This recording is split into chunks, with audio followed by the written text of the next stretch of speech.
그래서 오늘 이 본문의 내용을 가지고요, 이렇게 인생을 바꾸는 믿음에 관해서 우리가 한번 좀 생각을 하고 나누는 시간이 되었으면 합니다. 그래서 오늘 본문은 이 이스라엘 백성들이 이제 여리고성을 점령하는 가운데 그 기생 라합과 그리고 그에게 속한 모든 것을 이제 살려주는 내용으로 되어 있습니다.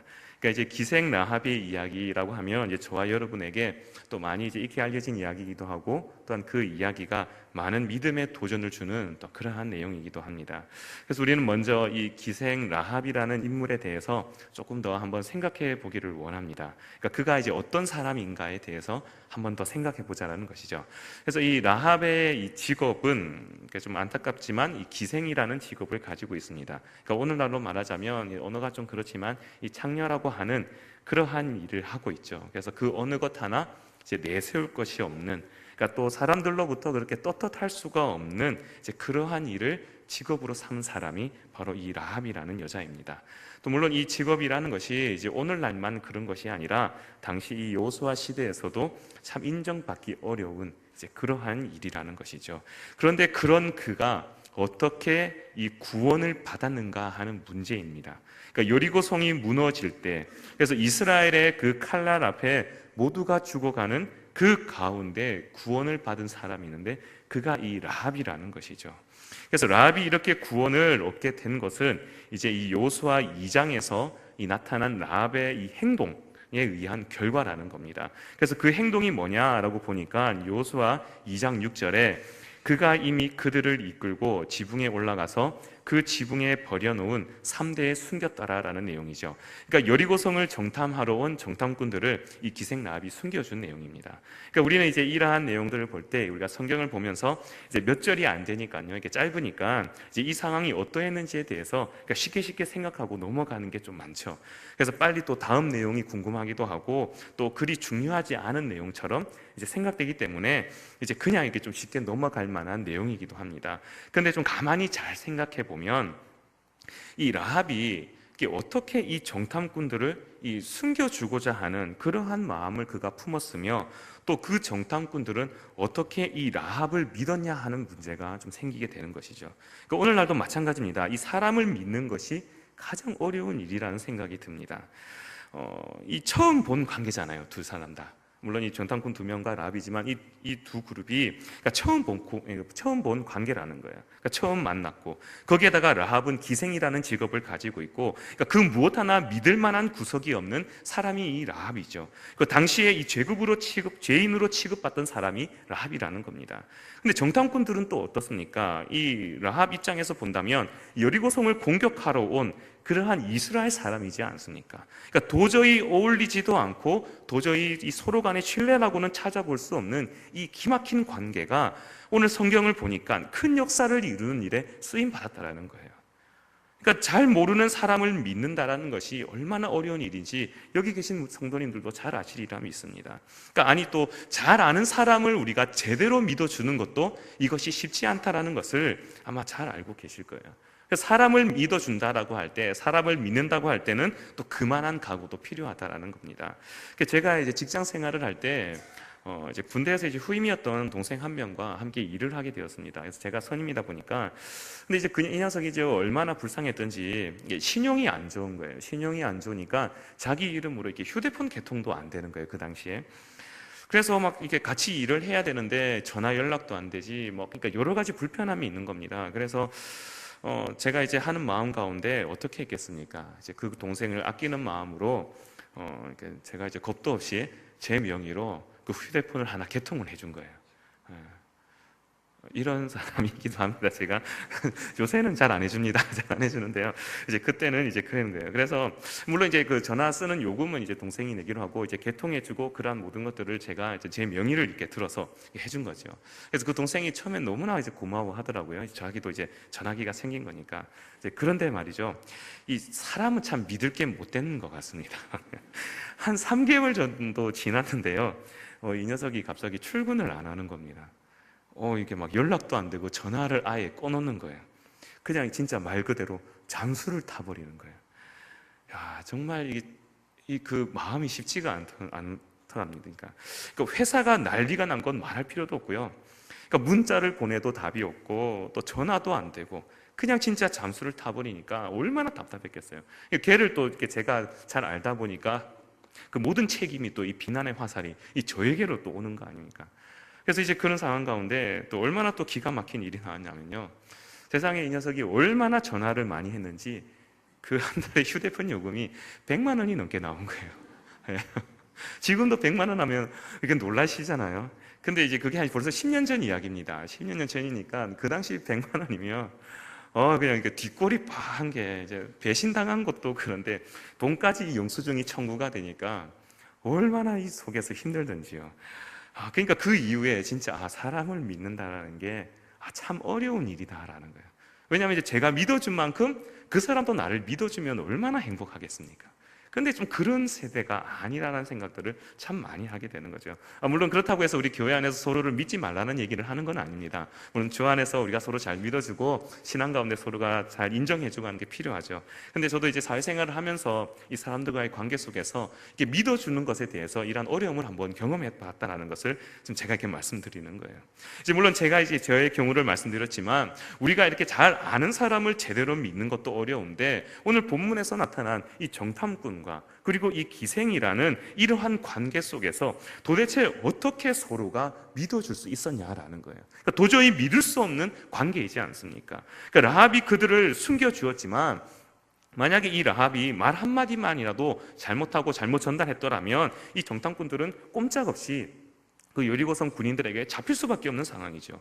또 라합이 또 숨겨주는 대로 또 숨어버리는 이 정탐꾼들도 도대체 무엇을 보고 라합을 믿었는가라는 그러한 의문이 생기는 겁니다. 그러나 오늘 우리는요, 이 성경을 통해서 서로 믿을 수 없는 사람들임에도 불구하고 이들 간에 놀라운 관계가 형성되었다라는 것을 우리가 이 성경을 통해서 보는 것이죠.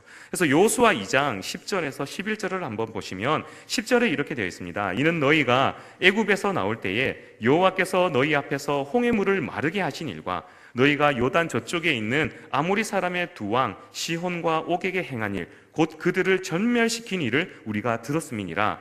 우리가 듣자 곧 마음이 녹았고 너희로 말미암아 사람이 정신을 잃었나니 너희의 하나님 여호와는 위로는 하늘에서도 아래로는 땅에서도 하나님이시니라 라는 내용이 나오지요. 그래서 이 본문에서 우리는 좀 놀라운 구절을 우리가 발견하게 됩니다. 바로 이 기생 라합에 의해서 나온 고백입니다. 뭐라고 합니까?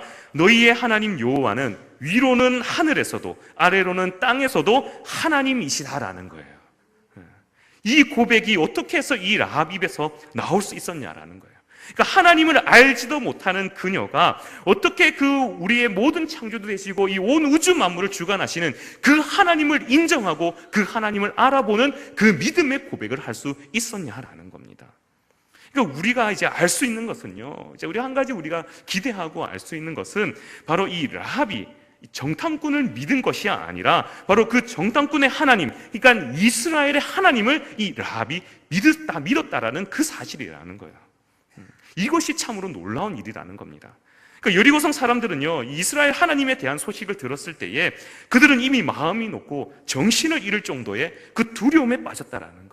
그래서 그 두려움의 앞에서 이 여리고성 사람들은 그냥 벌벌 떨고 막 어찌할 바를 모르고 있는데, 근데 이 단 한 사람 라합만이 바로 이 하나님이 어떠한 분이신지를 제대로 깨달았다라는 것이죠. 그러니까 이 상천하지의 하나님을 이 라합이 믿기로 결정했다라는 겁니다. 그러니까 하나님을 알지 못하는 이 이방인, 이 라합이 참되신 하나님을 발견하고 깨달았다라는 사실이에요. 이것이 참으로 놀라운 일이라는 겁니다. 그러니까 우리가 깨닫는 바는요, 무엇입니까? 이 구원이라는 것은 전적으로 하나님께 달려있다라는 거예요. 그러니까 우리가 전하는 이 복음의 능력이 바로 하나님께 있다라는 겁니다. 그러니까 물론 지금 라합에게 있어서는요, 이 이스라엘의 여리고성 점령이 복음이다라는 것을 제가 말하는 게 아닙니다. 바로 이 이스라엘과 함께 하시는 하나님의 능력, 그리고 이 하나님의 계획을 라합이 깨닫고 그 하나님께 순복했다라는 말을 제가 지금 여러분들에게 드리는 거예요. 그리고 또 이 여리고를 정탐하러 왔던 이 정탐꾼들도 마찬가지입니다. 그들이 라합을 믿은 것이 아니라 바로 이 가나안 땅을 이스라엘에게 주시겠다라고 하신 바로 그 약속의 하나님, 그 언약의 하나님을 이들이 믿었다라는 사실이에요. 그래서 그들의 모든 상황 가운데 하나님께서 반드시 함께 하시고 반드시 보호해 주실 것을 그들이 믿었다라는 겁니다. 그러니까 사람은 믿을 존재가 아닙니다. 믿을수록 속상한 일이 많아질 수밖에 없습니다. 그러나 하나님을 믿는 것은 그야말로 최고의 선택이며 최고의 복된 일인 줄 믿습니다. 이렇게 하나님을 믿는 라합과 정탐꾼의 관계가 바로 서로를 보호해주는 이 놀라운 관계가 되었다는 사실이에요. 할렐루야, 아멘. 그래서 성경이요, 또 이 라합을 어떻게 표현하는지를 한번 우리가 보기를 원합니다.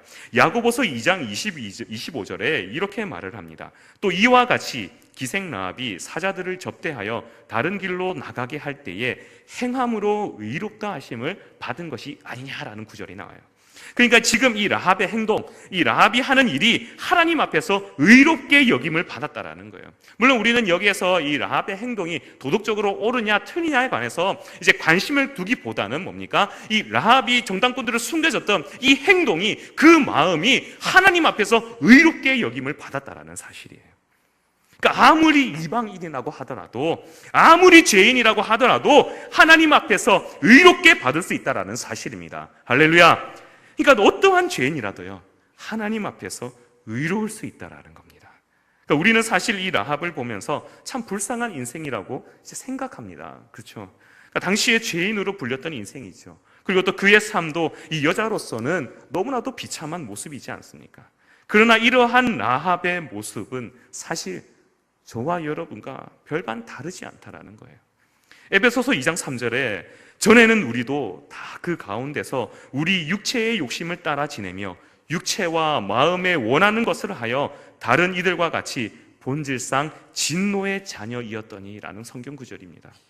그러니까 우리도 하나님을 알기 전에는 뭡니까? 죄인이라는 거죠. 우리도 하나님을 알기 전에는 저주받은 인생이었다라는 거예요. 진노의 자녀였다라는 겁니다. 이 멸망할 수밖에 없는 존재였다라는 거예요. 그러니까 지옥에 갈 수밖에 없는 존재가 우리들이었다라는 겁니다. 그런데 지금은 어떻습니까? 우리가 지금은 평화를 누리며 자유함을 누리고 있다라는 거예요. 세상이 알지 못하는 이 놀라운 기쁨과 평화를 누리고 있는 것이 바로 저와 여러분이라는 사실입니다. 이것이 얼마나 큰 하나님의 은혜입니까? 또 얼마나 행복입니까? 또 얼마나 복된 겁니까? 얼마나 기쁜 일입니까? 이것이 바로 믿음으로 사는 자, 하나님 앞에서 의롭다고 인정받은 자의 행복인 줄 믿습니다. 그래서 히브리서 11장 31절에 한 번 더 나오는 구절입니다. 믿음으로 기생 라합은 정탐꾼을 평안히 영접하였으므로 순종하지 아니한 자와 함께 멸망하지 아니하였도다라는 구절이 나오는 거죠. 그러니까 이 라합의 행동을요, 성경은 분명하게 믿음이라고 말합니다. 그러니까 라합의 행동을 성경은 분명하게 믿음이라고 정의를 내리는 것이죠. 그러니까 라합에게 믿음이 생겼다라는 거예요. 그러니까 이스라엘을 이끄시는 이 하나님의 능력 앞에서 이스라엘과 함께 하시는 이 하나님에 대한 그 믿음이 바로 이 라합에게 생겼다라는 거예요. 여러분들도 잘 아시겠지만 이 믿음이라는 것은 우리가 억지로 가지고 싶다고 해서 생기는 게 아니라는 겁니다. 믿음은 우리가 복음을 잘 전한다고 해서 또 그것이 생기는 것이 아니라는 것이죠. 오로지 하나님의 은혜 아래 있는 것이며 하나님의 은혜를 통해서만이 가능하다라는 겁니다. 오직 하나님께만 달려있는 것, 이것이 바로 믿음인 줄 믿습니다. 그런데 이런 놀라운 믿음은요, 어떻게 됩니까? 결국 구원에 이르도록 하는 겁니다. 그러니까 이러한 믿음이 또 라합 한 사람만 구원한 것이 아닌 것이죠. 오늘 본문 25절을 보시면 여호수아가 기생 라합과 그의 아버지의 가족과 그에게 속한 모든 것을 살렸으므로 그가 오늘까지 이스라엘 중에 거주하였으니 이는 여호수아가 여리고를 정탐하려고 보낸 사자들을 숨겼음이었더라라는 겁니다. 여기서 이 라합의 믿음은 어떻습니까? 결국 그에게 속한 이 모든 것도 함께 구원받도록 한 것이라는 거죠.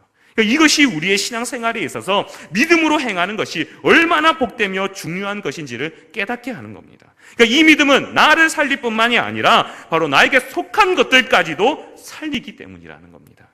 사도행전 16장 26절에서 34절입니다. 자막이 나오는데 함께 보시면 이에 갑자기 큰 지진이 나서 옥토가 움직이고 문이 곧 다 열리며 모든 사람의 매인 것이 다 벗어진지라 간수가 자다가 깨어 옥문들이 열린 것을 보고 죄수들이 도망한 줄 생각하고 칼을 빼어 자결하려 하거늘 바울이 크게 소리질러 이르되 내 몸을 상하지 말라 우리가 다 여기 있노라 하니 간수가 등불을 달라고 하며 뛰어들어가 무서워 떨며 바울과 실라 앞에 엎드리고 그들을 데리고 나가 이르되 선생들이여 내가 어떻게 하여야 구원을 받으리까 하거늘 이르되 주 예수를 믿으라. 그리하면 너와 내 집이 구원을 받으리라 하고 주의 말씀을 그 사람과 그 집에 있는 모든 사람에게 전하더라. 그 밤 그 시각에 간수가 그들을 데려다가 그 맞은 자리를 씻어주고 자기와 그 온 가족이 다 세례를 받은 후 그들을 데리고 자기 집에 올라가서 음식을 차려주고 그와 온 집안이 하나님을 믿음으로 크게 기뻐하니라 라는 말씀이에요. 할렐루야. 아멘. 이 본문의 내용도 마찬가지지 않습니까? 복음을 전하는 이 사도 바울 앞에 이제 자결할 수밖에 없었던, 죽음으로 그 죄를 값을 치르려고 했던 이 간수가 엎드려져서 복음을 받아들임으로 그의 온 집안이 하나님을 믿게 되었다라는 거예요.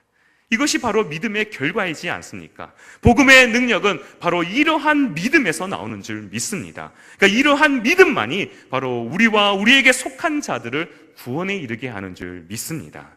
사랑하는 성도 여러분, 믿음으로 사시기를 바랍니다. 그리고 또 믿음으로 행하시기를 바랍니다. 그리하면 반드시 여러분들을 통하여서 이 수많은 영혼이 우리 주님께로 돌아오게 될 줄 믿습니다.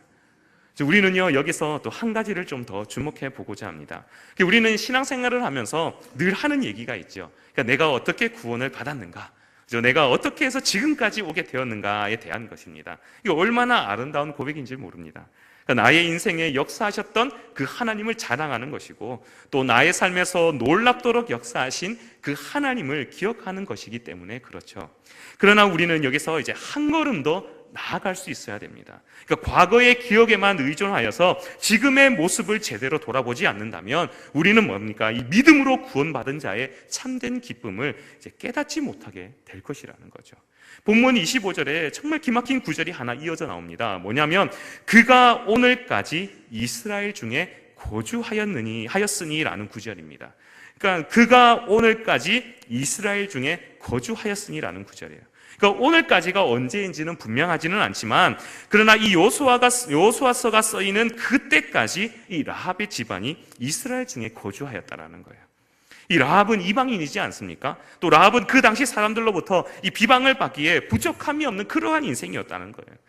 그런데 그가 믿음으로 행한 이후에 그의 인생의 방향, 그의 인생이 완전히 뒤바뀌었다라는 겁니다. 그러니까 어떻게 그녀가 이 이스라엘 가운데 거주할 수 있었겠습니까? 이것은 바로 구원의 놀라운 진리를 보여주는 겁니다. 왜냐하면 이 표현은요, 이 라합의 집안이 이스라엘 진중에서 같이 생활하였을 뿐만 아니라 그들이 다른 이스라엘 백성과 신분적인 면에서 동일한 자가 되었다라는 것을 성경이 보여주는 거예요. 그러니까 한마디로 말해서 하나님으로부터 구별된 자들이 되었다라는 거예요. 하나님으로부터 선택받았다라는 것이죠. 이후에 여러분들께서도 잘 아시겠지만 이 기생라합은 후에 이 유다 지파의 살몬과 결혼하여서 이 다윗의 4대 할아버지가 되는 이 보아스를 낳는 영광을 누립니다. 이 마태복음 1장 5절에서 6절에 이렇게 나옵니다. 살몬은 라합에게서 보아스를 낳고, 보아스는 룻에게서 오벳을 낳고, 오벳은 이새를 낳고, 이새는 다윗 왕을 낳으니라 라는 구절이요 나오죠.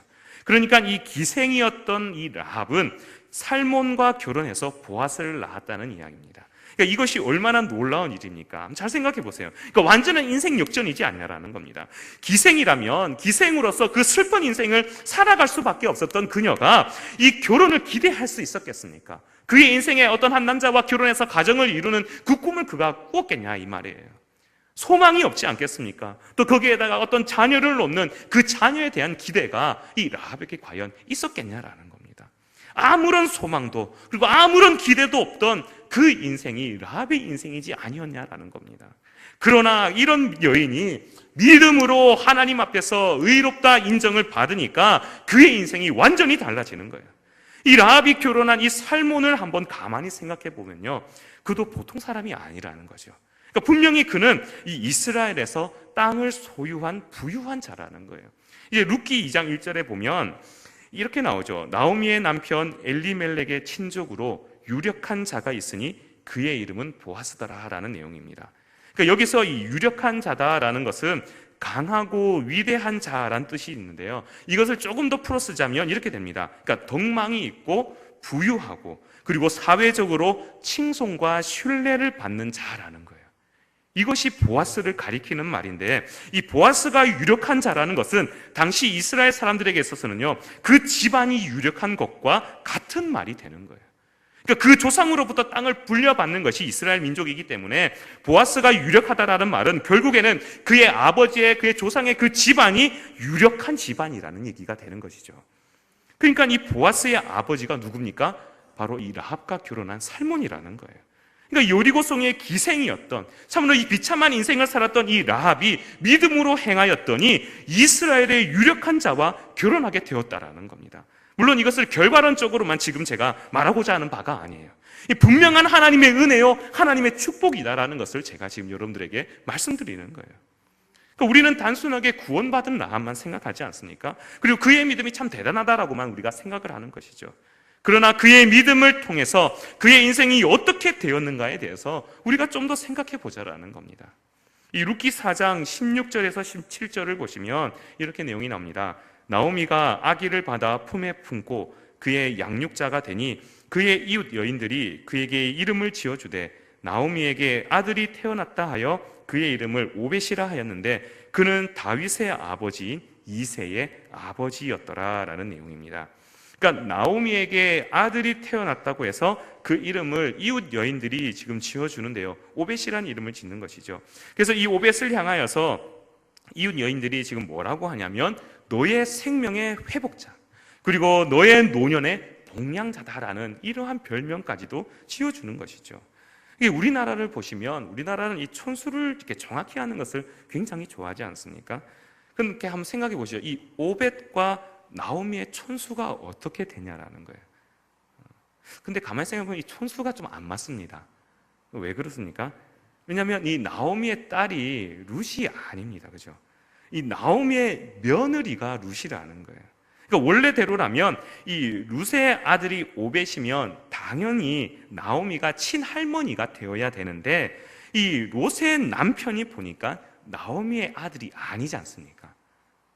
그러니까 이 나오미에게 있어서 이 오벳, 이 손자, 어떻게 보면 이 아들이라고 불리는 이 오벳은 실제로는요, 저와 여러분이 알고 있는 이 촌수상으로는 이 외손자도 아니고 친손자도 되지 않는 그냥 그죠, 그 며느리의 아들이라는 거예요.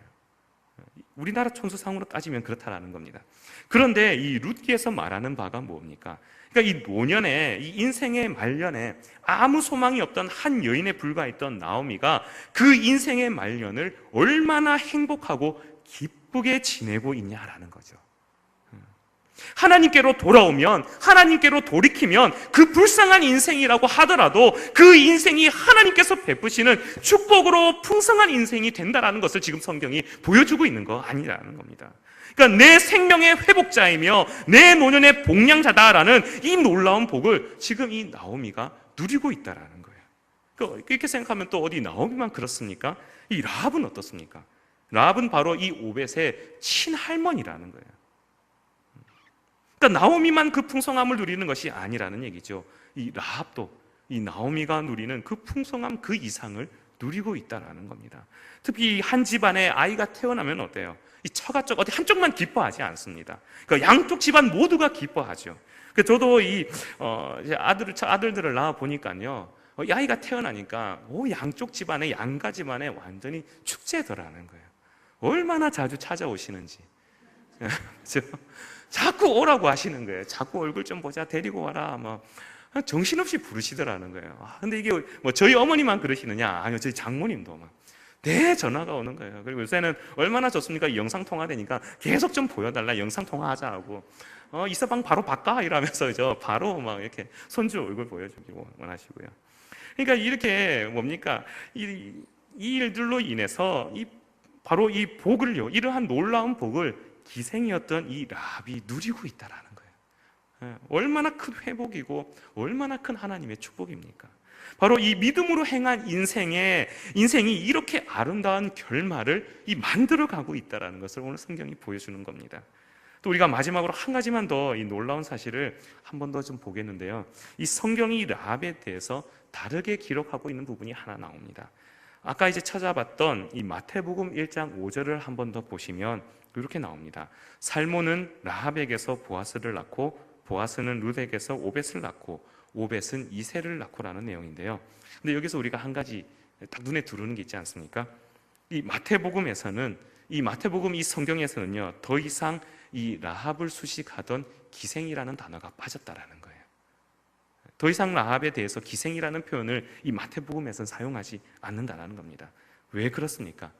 이 라합이 바로 왕의 족보에 들어가는 여인이 되었다라는 거예요.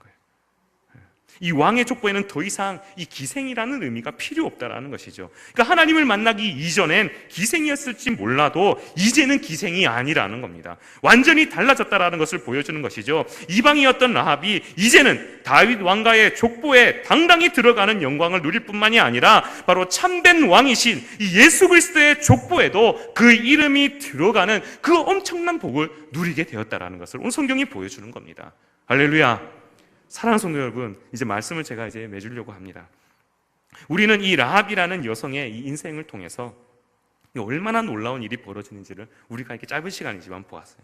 그러니까 바로 이 믿음을 통해서 바뀐 인생이라는 것이죠. 그러니까 멸망당할 수밖에 없던 이 천하디천한 그 여인이 하나님을 믿는 믿음으로 그의 인생의 방향을 바꾸니까 완전히 달라졌다라는 거예요.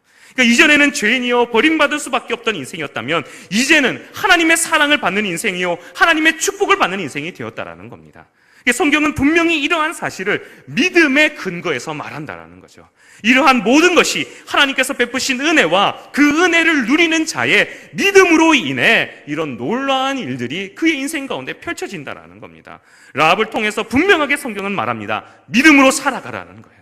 그러니까 믿음으로 하나님을 의지하고 그 하나님을 믿으라라는 겁니다. 지금은 부족하고 지금은 아무것도 보이지 않는 것 같은 그러한 인생이라고 하더라도, 아무리 비참한 삶을 살아가는 인생이라고 하더라도 하나님을 믿으면, 하나님을 제대로 믿고 그 하나님을 신뢰하면 그 인생이 완전히 새로워진다라는 것을 오늘 성경이 분명하고도 확실하게 보여준다라는 사실입니다. 할렐루야.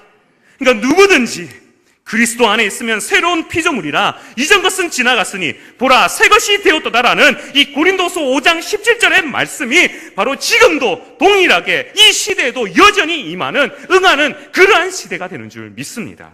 그러니까 이런 놀라운 인생이 바로 저와 여러분의 이 복된 인생이 되는 줄 믿습니다. 오늘 하루도요, 바로 그 구원의 감격 속에서 이 믿음으로 사시어서 하나님의 놀라운 축복 속에서 우리의 모든 장래의 것을 하나님께 맡겨드리는 이 믿음의 성도님들 되시기를 주의 이름으로 축복합니다. 할렐루야!